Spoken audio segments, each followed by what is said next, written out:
करना छोटा ये सेंट्रल। मुझे इस बात की खुशी है कि पिछले कल केंद्रीय मंत्रिमंडल की बैठक में हिमाचल से संबंधित एक बहुत महत्वपूर्ण निर्णय लिया गया है।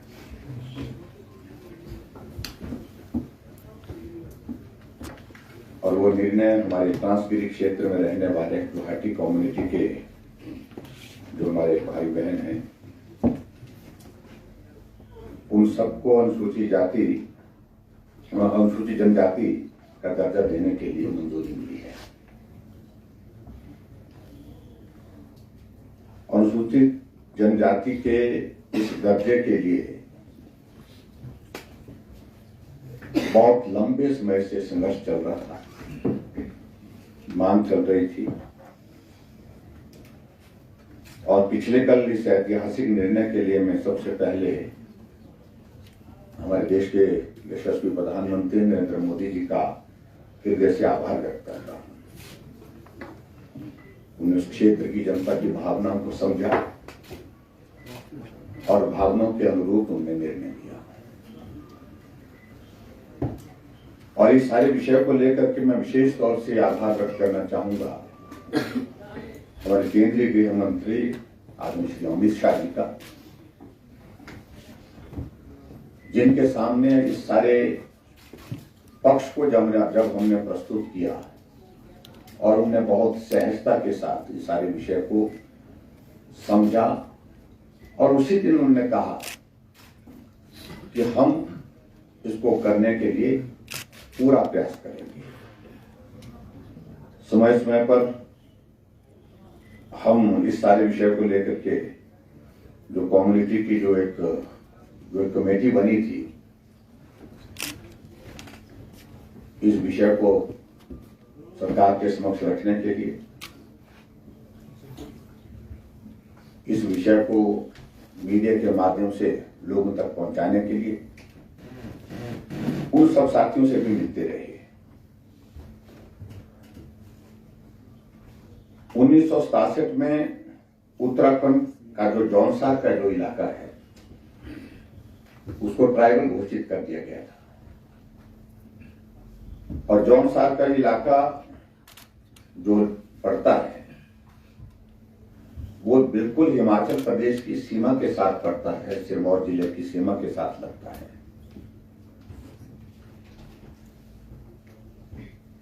हमारे हिमाचल के बहुत सारे ऐसे परिवार हैं,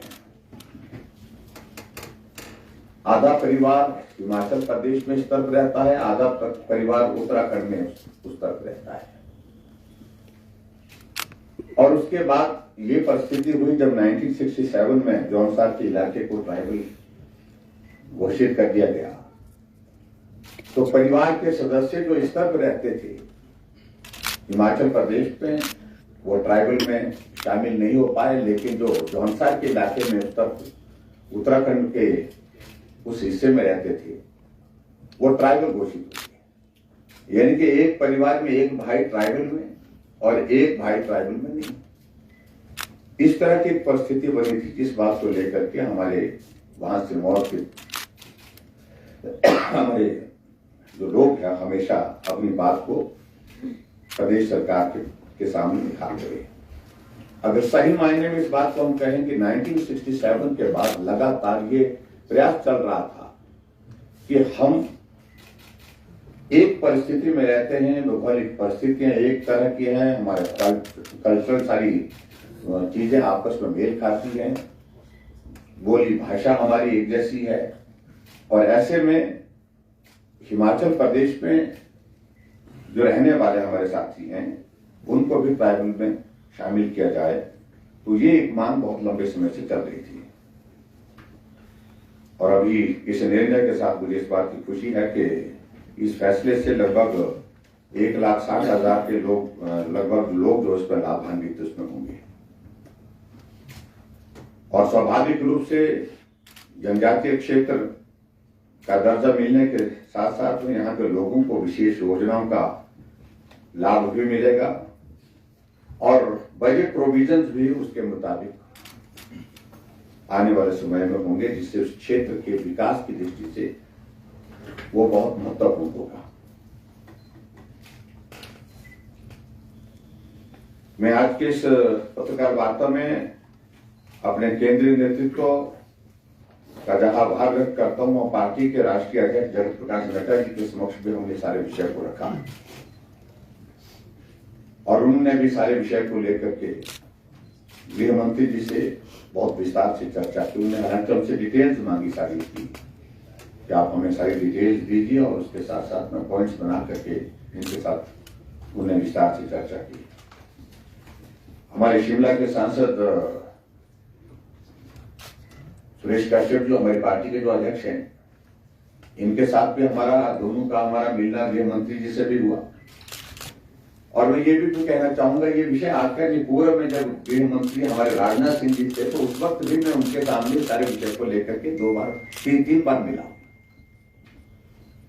और बलदेव तोमर जी खासतौर से इस हाथी कम्युनिटी के इश्यू को लेकर के बहुत मुखर थे, बहुत जोरदार ढंग से पैरवी कर रहे थे।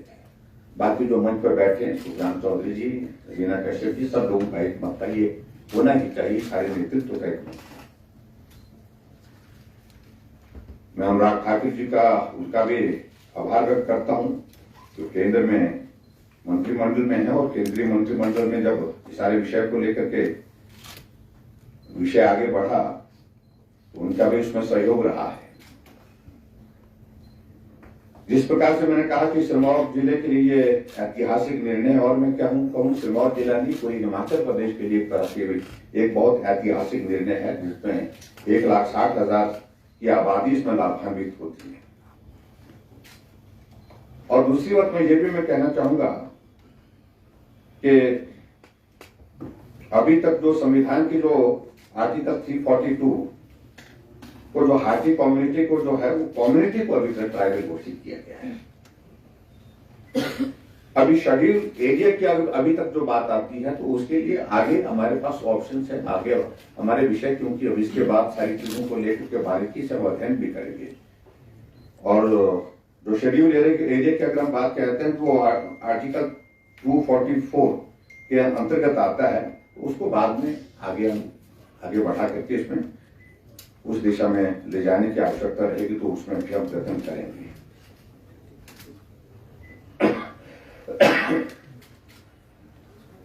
ये मैं जरूर कहना चाहूंगा कि जब हम डबल इंजन की सरकार का हम जिक्र करते हैं, तो स्वाभाविक रूप से उसके परिणाम अब हमारे सामने आ रहे हैं। चाहे हम बल्क ड्रग फार्मा पार्क की अगर बात करें, वो भी उसी का ही परिणाम है, और चाहे मेडिकल डिवाइस पार्क की अगर हम बात करें, वो भी उसी का एक पार्ट है।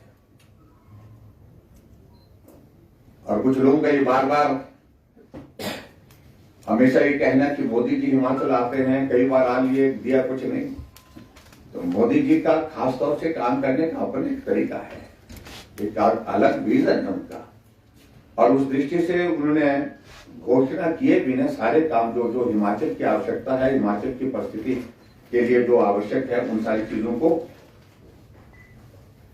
समय समय पर वो करते जा रहे हैं। और हिमाचल के साथ मैंने जिस प्रकार से कहा कि उनके बहुत इमोशनल एक अटैचमेंट है, एक कनेक्ट है, इसलिए हिमाचल के विषय को बारीकी से वो सुनते हैं, और सुनते ही नहीं, वो समझते भी।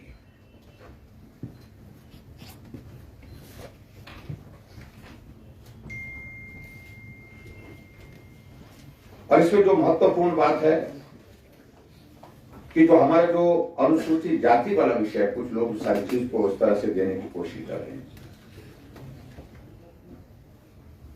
उनको हमने इसमें इंक्लूड नहीं किया है, एक्सक्लूड किया है ट्राइबल केस में। और इस तरह से उनके जो अधिकार अख्तियार जो है, वो उसी रूप से कायम रहेंगे, उसी तरह से लगभग जो है वो व्यवस्थित ढंग से चलते रहेंगे। एक बात सबसे महत्वपूर्ण चीज मुझे लगता है कि ये है, जिस पर मुझे अपनी बात आप सबके सामने कहनी थी।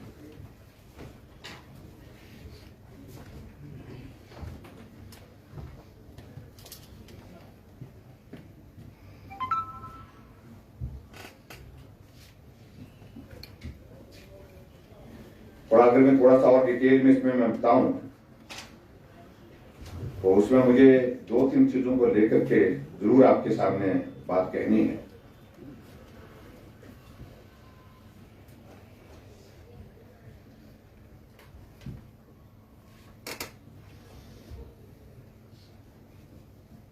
प्रदेश सरकार ने मई 2005 में इसका प्रस्ताव केंद्र सरकार को, यूपीए की सरकार को भी भेजा था, लेकिन वो प्रस्ताव जो है वो खारिज कर दिया गया था।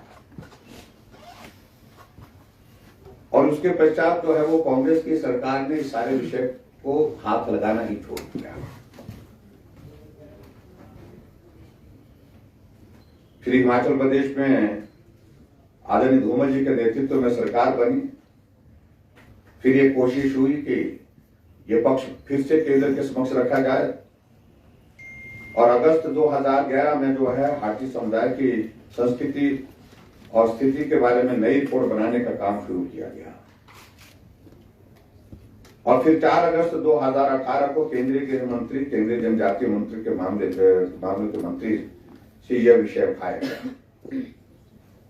2018 में हमारी सरकार आने के बाद। और केंद्र से इस विषय पर ताजा जो एथनोग्राफिक प्रस्ताव जो है रेजोल्यूशन जो है वो मांगा गया। ये बहुत इंपॉर्टेंट है। इसके कारण ही सारा जो है वो सारा जो विषय जो है प्रभावी ढंग से आगे बढ़ा है। वो एथनोग्राफिक इसका जो अभिप्राय है कि वे जो किसी समुदाय के रहन सहन, खान पान, संस्कृति और परंपराओं का अध्ययन करने की बात आती है। ये सारी चीजें उसमें इंक्लूड होती है, जिस पर कहा गया कि नए सिरे से इसका अध्ययन करने के बाद इसकी रिपोर्ट दी जाए। और हमने इस पर काम किया और हमने नए सिरे से जो एथनोग्राफिक प्रस्ताव तैयार करके जो है केंद्रीय जनजातीय मामलों के मंत्रालय को हमने केंद्र के लिए भेजा। और इसमें एक बात मैं ये भी कहना चाह रहा हूं कि 10 मार्च 2022 को माननीय केंद्रीय गृह मंत्री को पत्र लिख करके हमने आग्रह किया कि रजिस्ट्रार ऑफ इंडिया आरजीआई को हाटी समुदाय की अनुसूचित जाति का दर्जा देने के प्रस्ताव पर विचार करने के निर्देश दिए। ये हमने फिर से उनके साथ एक कम्युनिकेशन किया और इस संबंध में 11 मार्च 2022 को माननीय केंद्रीय गृह मंत्री जी से हमारी भेंट भी हुई। और इसके बाद अप्रैल 2022 में रजिस्ट्रार जनरल ऑफ इंडिया ने ट्रांसगिरी क्षेत्र में रहने वाले हाटी समुदाय के अनुसूचित जनजाति में शामिल करने के लिए सहमति दी। ये इंपॉर्टेंट है। जो डेट 13 अप्रैल की बात है। डेट इस पर डेट नहीं है, अप्रैल 2022 की। अब उसका जो आगे मैं ये जो आपके बीच में जो कहना चाह रहा था उसके जो इम्पैक्ट देखिए, इसमें इम्पैक्ट इन द सेंस मतलब जो एरिया आएगा आपने उसकी थोड़ी सी तफसील, थोड़ी सी डिटेल्स मैं आपके सामने शेयर करना चाहूंगा। मोटे तौर पर इसमें सिरमौर जिला की 4 विधानसभा क्षेत्र पच्छाद, रेणुकाजी, शिलाई और पांवटा साहिब, इसमें जो है ये पॉपुलेशन का प्रोपोर्शन ज्यादा है, काफी है। तो इसके बारे में थोड़ी सी डिटेल देना चाहता हूं। पच्छाद विधानसभा क्षेत्र में 34 पंचायतें, जिसमें 33 पंचायतें और 1 नगर पंचायत ये इसमें शामिल होंगी। और टोटल जो गांव इसमें शामिल होंगे 141 गांव इसमें शामिल होंगे। और पच्छाद विधानसभा क्षेत्र की जो पॉपुलेशन जो इस का हिस्सा बनेंगी 27,261 ये ट्राइब जो एस्टीमेट आ जाएगी अब। और उसके बाद जो पॉपुलेशन जो हमारी अनुसूचित जाति की रह जाएगी वो 21,594 ये राजगढ़ क्षेत्र के ब्लॉक का। दूसरा विधानसभा क्षेत्र हमारा रेणुका जी, उसमें टोटल जो पंचायतें इसमें जो आ रही हैं उसका नंबर 44 है। और जो गांव उसमें शामिल हो रहे हैं 122 और जो शेड्यूल ट्राइब में जो पॉपुलेशन जिसको इसका लाभ मिलेगा वो 40,357, और उसके बाद वहां पर जो शेड्यूल कास्ट पॉपुलेशन जो रह जाएगी वो 29,990। और इसी प्रकार से जो सबसे ज्यादा जिस क्षेत्र में इस पॉपुलेशन का और सारा एरिया जो ज्यादा आता है तो वो है शिलाई विधानसभा क्षेत्र। शिलाई विधानसभा क्षेत्र में कुल पंचायतें इसमें आएंगी 58 और नंबर ऑफ विलेजेस 95। पॉपुलेशन जो इसमें बेनिफिशियरी होगी यानी कि बेनिफिट जिसको होगा वो पॉपुलेशन सभी विधानसभा क्षेत्र सभी इलाकों से सबसे ज्यादा है 66,775, 66,775। और उसके बाद शेड्यूल कास्ट पॉपुलेशन वहां पर बढ़ती 30,456।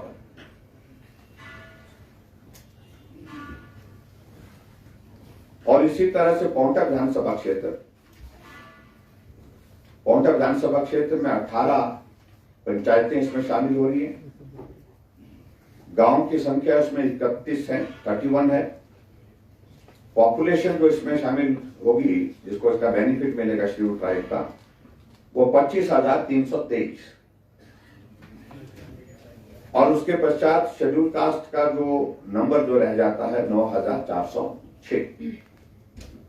कुल मिलाकर के सिरमौर डिस्ट्रिक्ट में हम टोटल नंबर हम इसमें पंचायतों का अगर हम जिक्र करें 154 total panchayat, total number of villages 389, total population जो इसमें जिसको बेनिफिट होगा इसका जो ट्राइब का वो 1,59,716, 1,59,760। और इसके बाद जो हमारे अनुसूचित जाति का जो पॉपुलेशन रह जाता है वो 91,446 है।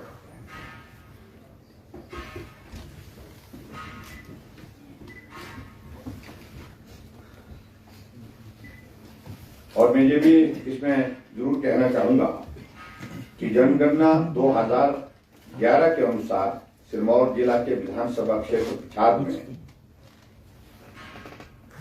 27,261 लोग, रेणुका में 40,357 लोग, शिलाई में 66,775 लोग तथा पांवटा साहिब में 25,323 लोग अनुसूचित जनजाति के दर्जे से लाभान्वित होंगे। और अनुसूचित जाति समुदाय 91,446 जो रह जाएंगे उनकी भावनाओं का भी सम्मान करते हुए हमने इनको ट्राइबल के उस दर्जे से इनको जो है उसमें से इनको इंक्लूड नहीं किया है, उसको एक्सक्लूड किया है। ये मैं कहना चाहता हूं ताकि उनके हितों को सुरक्षित रखा जा सके।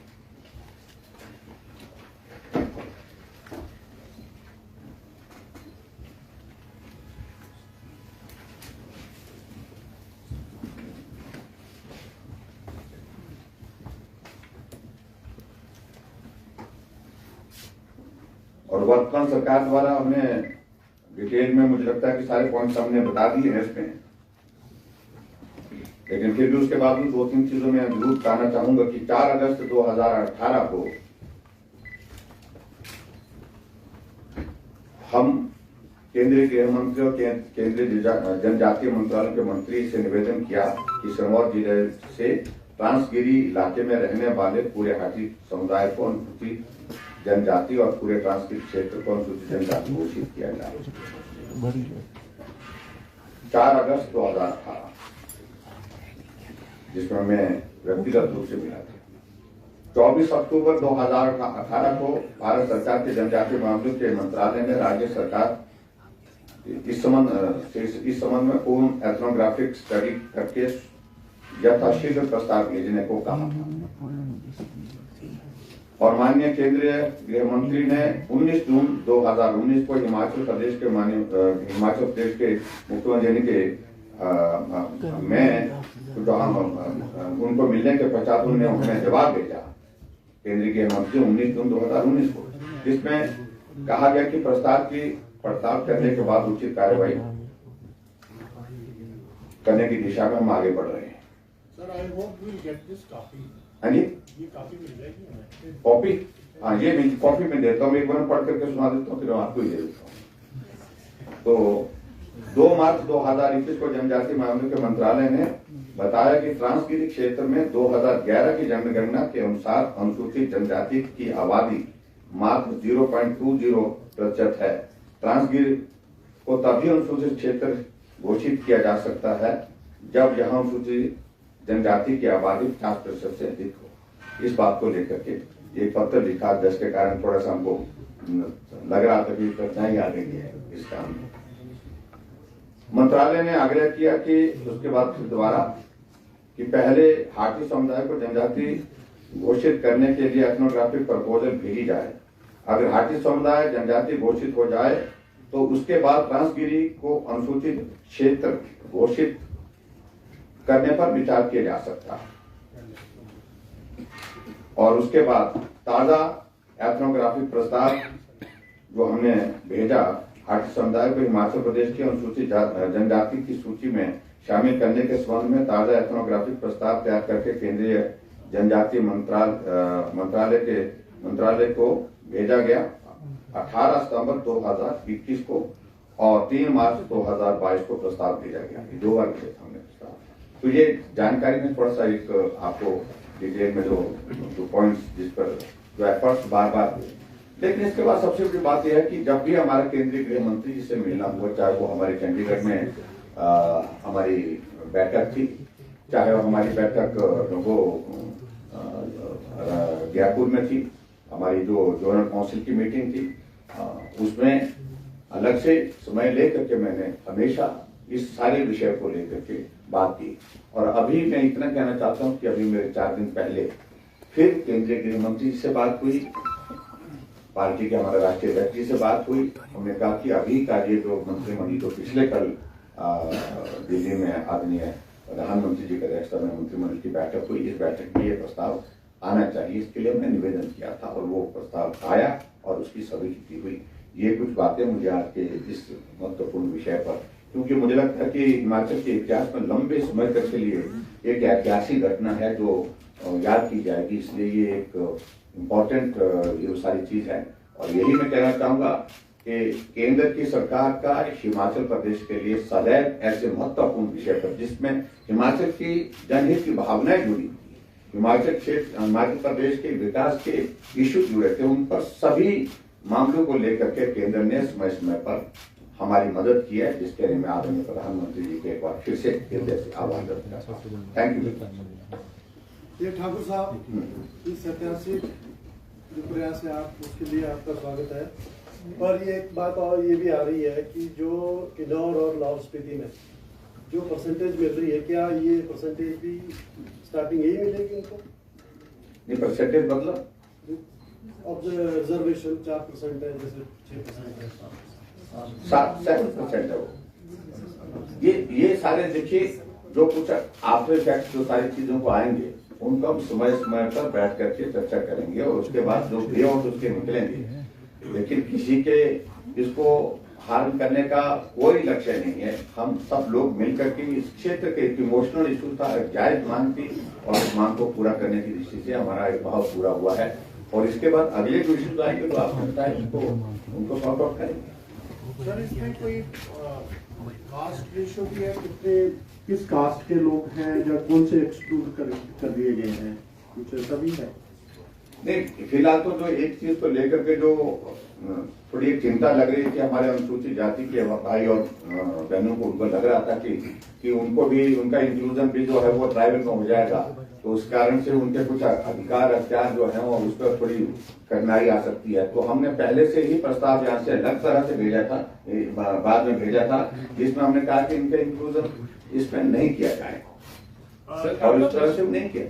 तो इसमें जो है जब भी हमने एथनोग्राफी स्टडी कराई was it only limited to the Hattee community, क्योंकि 2016 की एक रिपोर्ट है वो कहती है कि बड़ा बंगाल भी है, मलाना भी है, डोडरा क्वार भी है, then why all these hard areas were not pursued with the central government. देखिए ये सारे इश्यूज सेपरेटली चल रहे हैं और इन सारे इश्यूज को भी हम गंभीरता से ले रहे हैं। आने वाले समय में इन सारी बातों को लेकर के भी विचार करेंगे जो भौगोलिक दृष्टि से कठिन है। विचार करेंगे मतलब इसमें बड़ा बंगाल है, बड़े बंगाल के साथ साथ में हमारा ये जो रोडू का जो हमारा डोडरा क्वार है उनकी ओर से मांग आई वो मिले भी हमको, और यहाँ तक के चौपाल के लोगों ने भी प्रस्ताव दिए। अब वो सारी चीजों को अध्ययन करने, क्योंकि ये प्रोसेस बहुत बड़ा कॉम्प्लिकेटेड होता है, बहुत लंबा प्रोसेस होता है, बहुत बारीकी से इसमें चीजें देखी जाती हैं और उसके बाद आगे बढ़ती है। उन सारी चीजों को अध्ययन करने के बाद आगे उस दिशा में हम प्रयत्नशील होंगे, जो मदद उनकी की जा सकती है। लेकिन आज तो फिलहाल जो एथनोग्राफिक स्टडी की अगर आप बात करें तो वो स्पेसिफिक घाटी से बनी थी, इस बात तो नहीं हो पाएगी, घाटी से बनी थी स्पेसिफिक। सर जी सर, जो एट्रोसिटी एक्ट है क्या वो प्रभावी रहेगा जो एसटी के साथ करेगा, जो आपने कहा, इसके बारे में थोड़ा सा बताएं। देखो, हमने कहा कि अनुसूचित जाति जो है उसको हमने इसमें एक्सक्लूड किया है, और अनुसूचित जाति और जनजाति दोनों अलग अलग सारी चीजें हो गई, और उसमें मुझे लगता है कि अब इस तरह का विषय रहता नहीं वहां पर। इसमें सर जो इनिशियल इंफॉर्मेशन है, जो राजपूत कम्युनिटी है, इसमें खौश और कनैत जो कास्ट है वो लिए गए हैं, और दूसरा जो ओबीसी है वो भाट और डेटी है।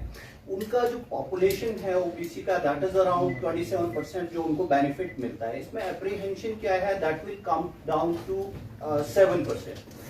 एक तो इसमें क्लैरिटी चाहिए सर। दूसरा एक ये है कि क्या इसको चुनाव से पहले आप यूनियन कैबिनेट में ऑर्डिनेंस लाने के लिए बात करेंगे? देखिए, इन सारी चीजों को लेकर के इसके जो इम्पैक्ट आएंगे और उससे कुछ चीजें इस तरह की जो बारीक जो इश्यूज जो हमारे ध्यान में आएंगे, उसके लिए हम जो समय रहते जितनी भी हमारे पास गुंजाइश होगी चुनाव से पहले, उनको सॉर्ट आउट करने के लिए मैकेनिज्म डेवलप करेंगे। लेकिन फिलहाल तो हमारा प्रमुख मुद्दा जो ट्रांसगिर के क्षेत्र को, ये ट्रांसगिर क्षेत्र में रहने वाली जो हमारी घाटी कम्युनिटी का इशू था, उसका समाधान के लिए हमारी प्रायोरिटी थी, और वो प्रायोरिटी हमारी पूरी हुई। सर, मेरे दो सवाल हैं। फर्स्ट थिंग, आपने एससीज को बाहर रखा और आपने is it a move to lure the upper communities of Sirmaur? नहीं, वन क्वेश्चन। देखिए, एक इमोशनल इशू था, और 1967 के बाद इस इशू को लेकर के लोगों ने आंदोलन किया, लोगों ने हमेशा मांग की, हर सरकार में मांग की। और जब हिमाचल प्रदेश में हमारा बजट सत्र चल रहा था, तो बजट सत्र के दौरान जो पूरी जो वहां की जो कमेटी इनके लिए बनाई गई थी, हाटी समिति के रिप्रेजेंटेटिव जहां हमसे मिलने के लिए समय मांगे और उनके साथ बैठे, और लगभग 1 घंटा से ज्यादा उनके साथ हमारा बहुत डिटेल डिस्कशन हुआ सभी पक्ष को लेकर के।